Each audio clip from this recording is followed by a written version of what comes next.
Bem-vindo ao nosso primeiro podcast de Mãe para Mãe, com a nossa convidada muito especial, nossa enfermeira obstetra, Carla Santri. Seja bem-vinda, Carla. Obrigada, Fran. É uma satisfação estar aqui no seu primeiro podcast. Ai, obrigada. Com esse papo incrível de mãe para mãe. Isso. Em que a gente vai estar passando muitas informações legais para as gestantes, mamães de primeira viagem, que é um tema que a gente tem que abordar. Com certeza. E que com certeza vai fazer diferença na vida delas, né? Com certeza. Nunca é demais a informação, né? Nunca é demais. E me conta um pouquinho mais da sua história. Bem, eu estou na área da enfermagem há mais de 20 anos, então eu passei pelo técnico de enfermagem, depois pela graduação de enfermagem, trabalhei como enfermeira assistencial hospitalar, posto de saúde, até que eu resolvi entrar na área da enfermagem obstétrica desde 2014, então eu estou nessa área materno-infantil, né, atuando de forma independente e já atendi aí bem mais que 1.000 famílias, eu tenho certeza disso, né? Nunca contabilizei, mas acredito que já passou desse número. Fantástico. Um relatório aí perfeito, né, para sua carreira aí, né? Com certeza, Fran. E vamos lá. Quais os cuidados e orientações que você dá para as mamães de primeira viagem? Bem, ser mãe é uma doação, um ato de altruísmo, né? Então, eu acho que a primeira coisa que uma mãe, uma gestante tem que entender é se preparar psicologicamente e emocionalmente, né? Para essa aventura chamada maternidade. Porque é o maior ato de doação, de altruísmo. Eu gosto muito de uma frase que eu ouvi, eu não sei quem falou essa frase, não recordo, mas ela diz o seguinte: os filhos nos salvam do nosso próprio egoísmo. Então, a maternidade, ela é exatamente isso. Ela vem para nos tirar do nosso ensimesmamento, né? Do nosso ego, para que a gente doe tudo que a gente tem de melhor. Na gestação, a gente doa o nosso corpo. Com certeza. Né? Na amamentação, a gente continua doando, a gente continua provendo a vida. Eu acho que até mais que na própria gestação. Porque agora, o serzinho que está do lado de fora, ele demanda de uma forma que a gente não tem mais independência. Então, todas as nossas atividades vão estar de acordo com o que aquele recém-nascido vai nos permitir fazer. Né? Então, eu acho que o maior preparo realmente para uma gestante, para uma mãe, é ter consciência disso e se informar, né? A preparação informacional é a parte mais importante. E a rede de apoio é fantástica, né? Montar a rede de apoio, elencar quem vai estar com ela nesse pós-parto imediato e durante todo o processo de amamentação. Porque amamentar sozinha realmente é algo muito difícil, né? No sentido, assim, de que você precisa se alimentar, você precisa se higienizar, você precisa ter um tempo de autocuidado, mas que para isso seja possível, alguém tem que estar olhando esse bebê, né? Então, a mãe precisa, sim, desde a gestação, já ter em mente quem que ela vai elencar para estar auxiliando ela nesse primeiro momento. E qual os benefícios e a importância da amamentação que você nos fala? Os benefícios para o bebê são inúmeros, né? Tanto para o bebê quanto para a mãe. Bem, primeiro benefício indiscutível é o vínculo mãe-bebê.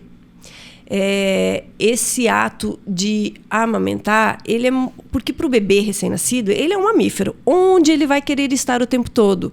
No habitat natural. Quem é o habitat natural? O corpo da mãe. Então, o ato de amamentar, ele vai muito além da função nutricional. Ele também é a proteção, é o aconchego, é o cheiro, é o toque, é a batida do coração. É onde o bebê consegue sentir a mesma segurança que ele sentia dentro do útero. Por isso que é tão importante esse preparo que nós acabamos de falar, emocional, psicológico, informacional, para a mãe entender que o bebê vai querer peito e colo o tempo todo e esse vínculo é extremamente fortalecido durante a amamentação. Porque tanto o bebê como a mãe liberam ocitocina. A ocitocina nada mais é que o hormônio do amor, é aquele hormônio que vincula as partes que estão apaixonadas, né? Tanto que o leite é ejetado por esse hormônio, pela ocitocina. E aí, depois dessa primeira vantagem, que é esse vínculo, né, que fica muito fortalecido, a gente tem as questões de saúde. Então, para o bebê, diminui os riscos de infecções respiratórias, diminui os riscos de infecções gastrointestinais, aumenta a imunidade. Lembrando que o colostro, que é o primeiro leitinho, é a primeira vacina do bebê. diminui intolerância e alergias alimentares, diarreias, enfim, dá para elencar muitos mais, né? Para a mãe, diminui o risco de hemorragia pós-parto, perde peso mais rapidamente. Estatisticamente, já é comprovado que diminui os riscos de câncer de mama e de útero. Então, assim, realmente amamentar é muito mais do que simplesmente o ato de nutrir o bebê. Ele vem com muitas vantagens, né? E muitas vantagens além da nutrição, né? Digamos assim, que a nutrição ela pode ser substituída, mas essas outras vantagens não podem.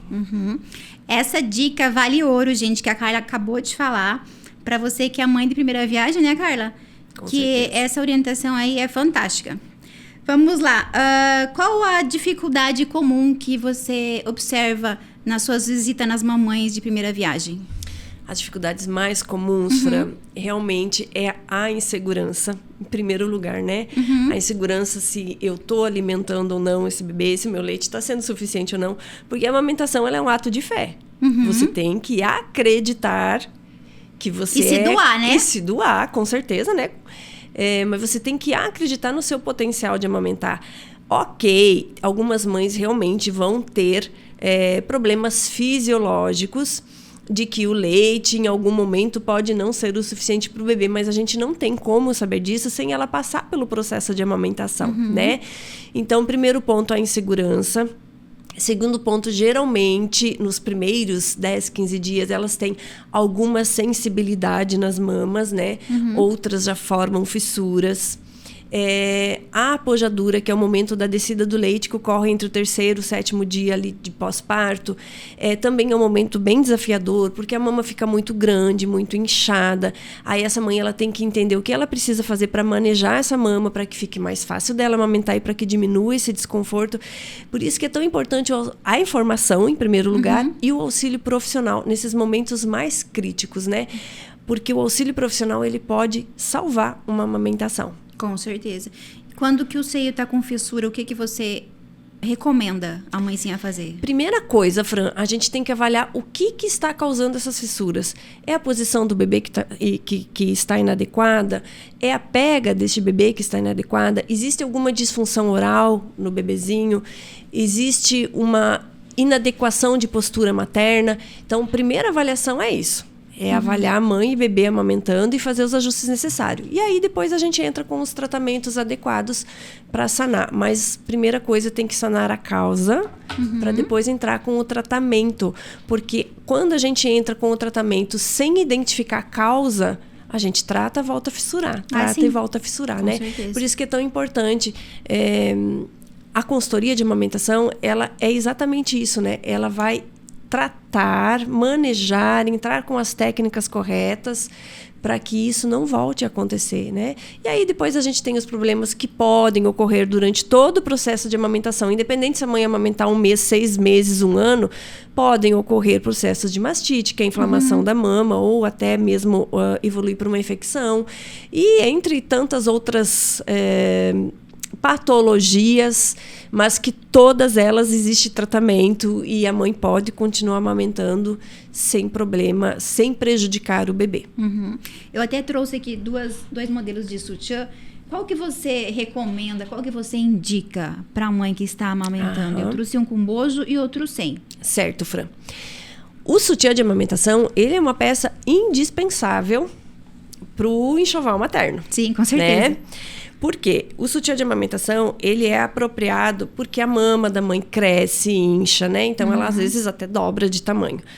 Ele tem uma alça que é mais larga para dar maior sustentação. Ele tem uma abertura frontal que facilita muito o bebezinho chegar até a mama sem a mãe ter que se despir. Ele é feito de tecido confortável. Ele é feito de um tecido que deixa a mama arejada e também esse teu de bojo aí que você traz, ele também, aqui, eu até gosto desse que tem essa abertura pequenininha aqui para mama. Até vou pôr uma mama aqui pra gente exemplificar. Então, aqui, ó, fica exposto apenas a parte do mamilo que o bebê vai abocanhar e a mama toda fica coberta, né? Também no processo de sensibilidade mamária, a mãe pode deixar aberto o sutiã para expor, para ventilar essa região, não abrindo mão da sustentação. Ah, sim, com certeza. Então, o sutiã continua ali fazendo a sustentação dessa mama, que é muito importante, porque ela fica muito pesada, deixa arejar. Também a abertura frontal auxilia na chegada do bebê até a mama. Então, o sutiã de amamentação, ele é imprescindível. Hoje em dia, a gente tem modelos lindos, né? Sim, com certeza. No meu tempo, era só sutiã bege. Verdade. E olha esse de renda, que lindo. Sim, esse aqui é como um top, né? Esse aí é uma ótima opção, sabe pra quê, cara? Usar na sessão das fotos e até mesmo quem foi fazer parto normal. A gente sempre recomenda lá na loja que no parto normal ela coloca ali, então ela fica mais à vontade naquele momento, né? E ele é muito lindo, né? Ele é um top, você pode tirar umas fotos lindas com ele. E melhora até a autoestima da mulher, né? Com certeza. Então, o sutiã de amamentação, ele realmente é imprescindível para as mães que amamentam. E tem mulheres que gostam tanto que continuam usando eles até após esse primeiro período de amamentação aí, onde elas já estão craque em baixar a alça da blusa. Verdade. E, né, e eu tenho cliente levantar. na loja, inclusive foi ontem, uma cliente, o filho dela já tá com 4 anos e ela comprou o sutiã com a gente e ela assim, Fran, eu tô usando até hoje. É, porque ele é mais confortável, ele dá uma sustentação maior do que os sutiãs comuns, né? Muito mais para as mamas que são mais volumosas.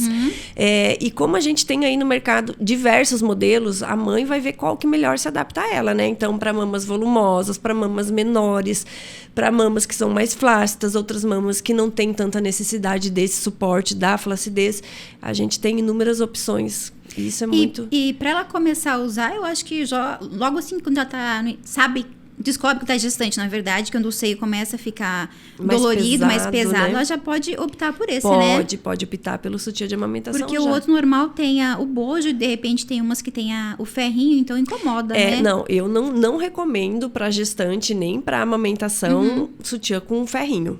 Porque ele realmente aumenta a sensibilidade, machuca. Não é um sutiã confortável, né?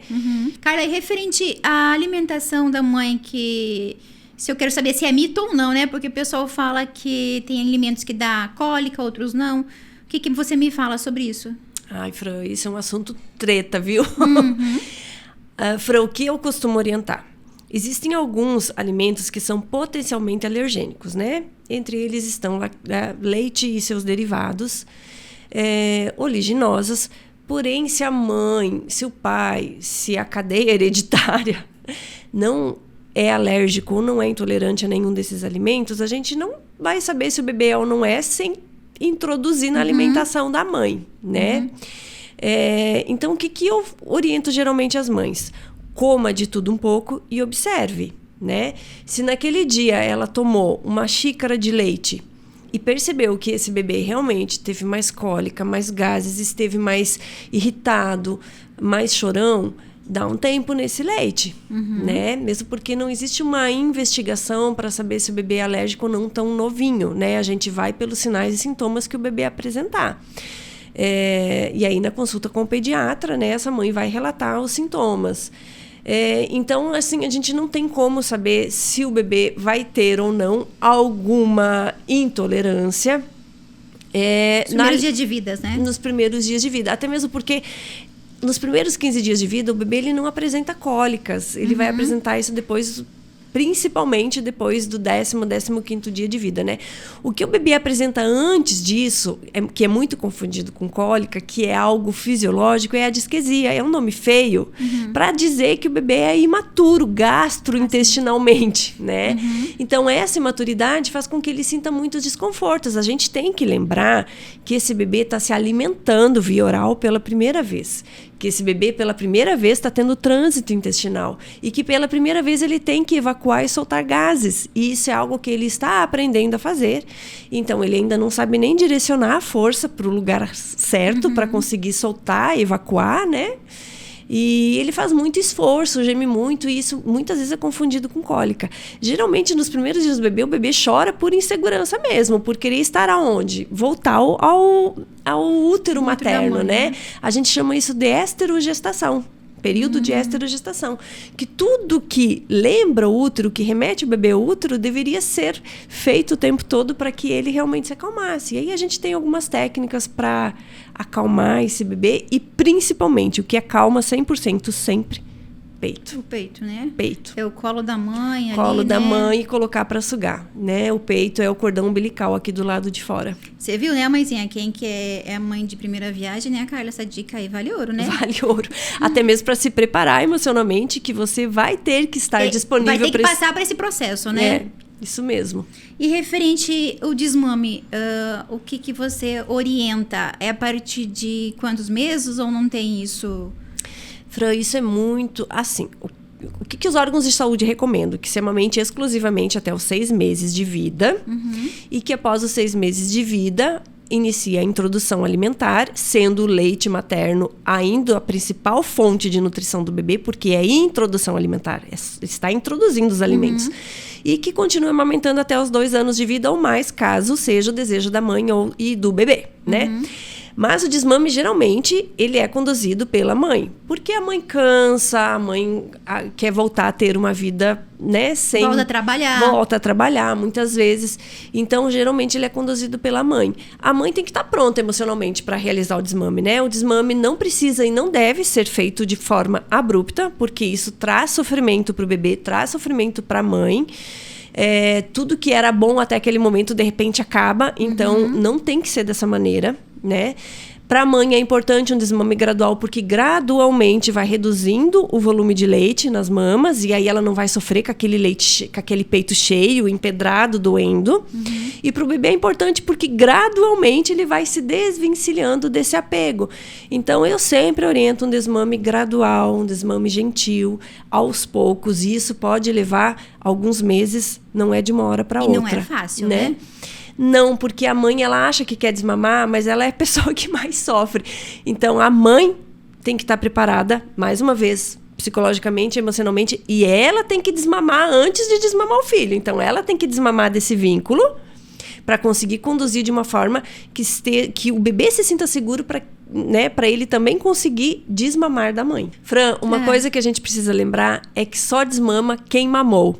Então, nada de culpa nas mães que querem encerrar esse ciclo, porque os ciclos eles se fecham realmente, porque o desmame é algo que também é natural em todos os mamíferos. Cara, que fantástico esse ditado. Né? Só desmama quem mamou? Com certeza. Finalizamos o nosso bate-papo. Eu quero te agradecer, Carla, por ter aceito o nosso convite aí para o nosso primeiro podcast de mãe para mãe, e com certeza vai vir muito mais por aí. Ai, Fran, eu que agradeço. Foi um prazer enorme estar aqui com você. E eu adoro falar sobre amamentação, então você pode me chamar quantas vezes quiser. Ah, pode deixar, com certeza. Logo, logo você vai estar aqui novamente. Então se inscreva no canal, ative o sininho e compartilhe esse vídeo com aquela mãe de primeira viagem que precisa saber dessa informação fantástica. Logo mais podcast.